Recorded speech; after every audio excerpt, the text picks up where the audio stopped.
Despite this event being the deadliest mass shooting committed by an individual in the United States, it is barely talked about. Not many people know what actually happened during the shooting, nor do they realize how devastating this event was. Some people may not even know this happened. 58 people were killed and 422 were wounded, but the ensuing panic that came from the shooting brought the number of injured to 851. Today, we are going to talk about what happened, how it happened, and the results of this shooting. On October 1st, 2017, a gunman opened fire on a crowd of 22,000 that was attending the Route 91 Harvest Music Festival in Las Vegas, Nevada. The perpetrator was Stephen Paddock. He was 64 years old and was from Mesquite, Nevada. He was a former auditor and real estate businessman who lived around 80 miles northeast of Las Vegas in a retirement community. He had a long-term girlfriend, was twice divorced, and had no known children. His father, Benjamin Paddock, was a bank robber who was on the FBI's most wanted list between 1969 and 1977. The only recorded interactions between Stephen and law enforcement were traffic citations. He was a gambler and a heavy drinker. There are reasons to believe Paddock could have considered attacking other events. He had researched large-scale venues in cities since at least May 2017. Apparently, he had reserved a room overlooking the August 2017 Lollapalooza festival, but he didn't use it.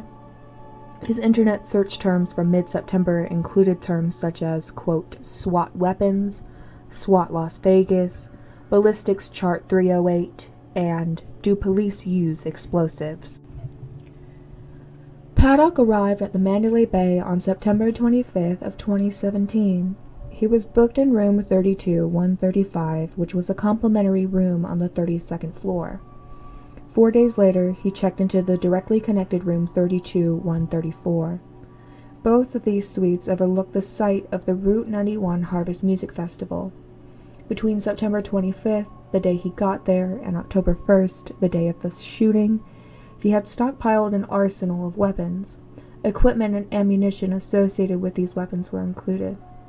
He had 14 AR-15 rifles. All of these were equipped with bump stocks, and 12 of which had 100-round magazines. Bump stocks modify semi-automatic weapons to make it shoot in rapid succession, which mimics automatic fire. He also had 8 AR-10 rifles, a bolt-action rifle, and a revolver. In total, he had 22 suitcases taken up to his room, which carried these weapons and equipment. I'm not entirely sure how hotel staff didn't find this suspicious, especially since they would also help Paddock carry these suitcases to his room. On September 30th, he placed Do Not Disturb signs on the doors of both of his rooms.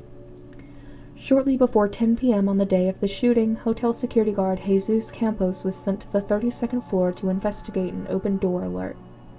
He took the stairs up, but when he reached the door to the aforementioned floor, it wouldn't open. It was barricaded shut with an L-shaped bracket that was screwed into the door and door frame. He opted to use a different means of entry and went up through the elevator. The shooting began at 10:05 p.m. Jason Aldean was giving the closing performance at the music festival. Campos, the security guard from before, heard rapid drilling coming from room 32-135, so he went to investigate. He was hit in the right thigh by one of about 35 bullets that Paddock fired through the door of his suite. Campos immediately took cover and informed the hotel that he had been shot. Shortly after this, a maintenance worker by the name of Stephen Shuck arrived at the 32nd floor to fix the door that was barricaded. Campos told him to take cover. Shuck called hotel staff and told them to call the police. However, neither the Las Vegas Metropolitan Police Department nor MGM Resorts International, who are the owners of the Mandalay Bay Hotel, ever confirmed when the initial shooting was relayed to the police.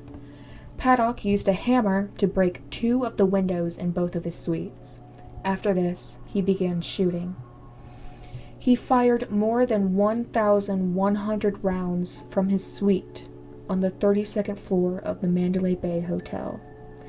There was approximately 450 meters or 490 yards between him and the festival audience. He started out with a few single gunshots before firing in prolonged bursts.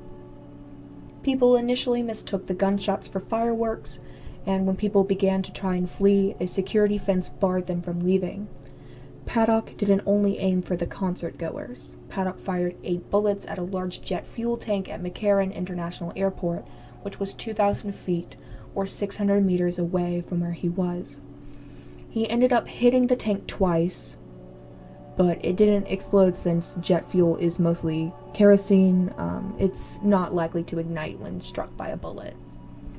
Police officers could not figure out where the gunshots were coming from. There were reports of this gunfire originating from multiple different hotels along the Strip. Soon they were able to spot the flashes of gunfire coming from the Mandalay Bay Hotel. They arrived outside Paddock's room at 10:17 p.m. The shooting stopped at 10:15. Officers took their time evacuating people from the hotel, finishing at around 10:55 p.m. At 11:20 p.m., they breached room 32-135 with explosives. They found Paddock lying on the ground, dead from a self-inflicted gunshot wound to the head.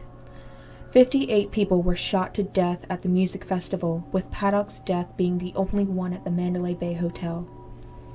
Fatalities included 36 women and 22 men, with the oldest being 67 and the youngest 20. 6 of these people were from Nevada, 35 from California, 13 from other states, and 4 from Canada. 31 victims were pronounced dead at the scene, while the rest were pronounced dead at hospitals. An additional 851 people were injured, 422 of them with gunshot wounds, and the rest from the mass panic that ensued from the shooting. On the morning after the shooting, lines to donate blood stretched for blocks in Las Vegas. Wait times were as much as 6 hours or more. 800 units of blood were donated in Las Vegas alone in the days following the shooting. 24 firearms, a large amount of ammunition, and multiple high-capacity magazines capable of holding up to 100 rounds apiece were found in the suite. 14 of the firearms were 223 caliber AR-15 type semi-automatic rifles. The others were 8 .308 caliber AR-10 type rifles, 1 .308 caliber Ruger American bolt-action rifle, and 1 .38 caliber Smith & Wesson Model 342 revolver. The Bureau of Alcohol, Tobacco, Firearms, and Explosives found that all of the guns Paddock possessed were purchased legally in Nevada, California, Texas, and Utah. A note calculating how to attack the crowd based on trajectory and distance was also found in his hotel room. Authorities concluded that Paddock had no relation to any terrorist group and that this attack was planned out without any accomplices. In 2019, bump stocks were banned in all states across the country.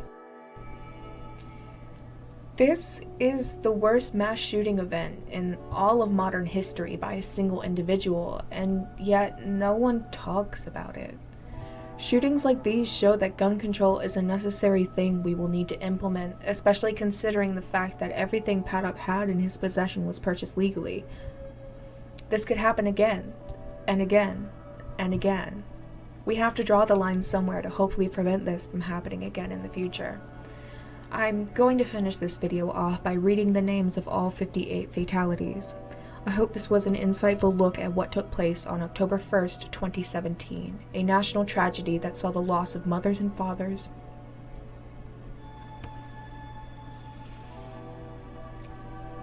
sons and daughters, grandparents, and grandchildren.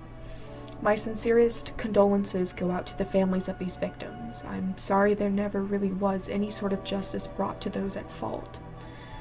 Out of respect for the families of the victims, I will not be showing pictures of these people.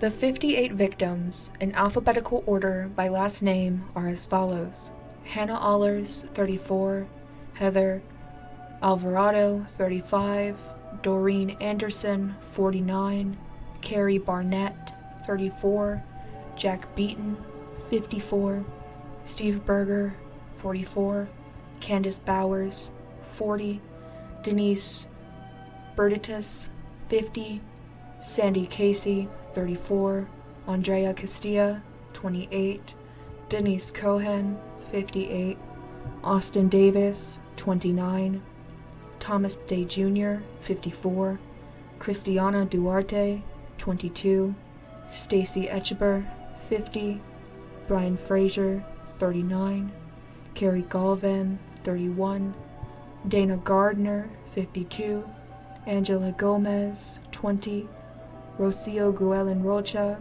40, Charleston Hartfield, 34, Chris Hazencom, 44, Jennifer Topaz Irvine, 42, Teresa Nicole Kimura, 38, Jessica Klimchuk, 34, Carly Krebaum, 33, Rhonda Lee Roque, 42, Victor Link, 55, Jordan McIldoon, 23, Kelsey Meadows, 28, Kaya Marie Madig, 28, James Sonny Melton, 29, Patricia Maestas, 67, Austin Meyer, 24, Adrian Murfitt, 35, Rachel Parker, 33, Jenny Parks, 36, Carrie Parsons, 31, Lisa Patterson, 46, John Pipin, 56,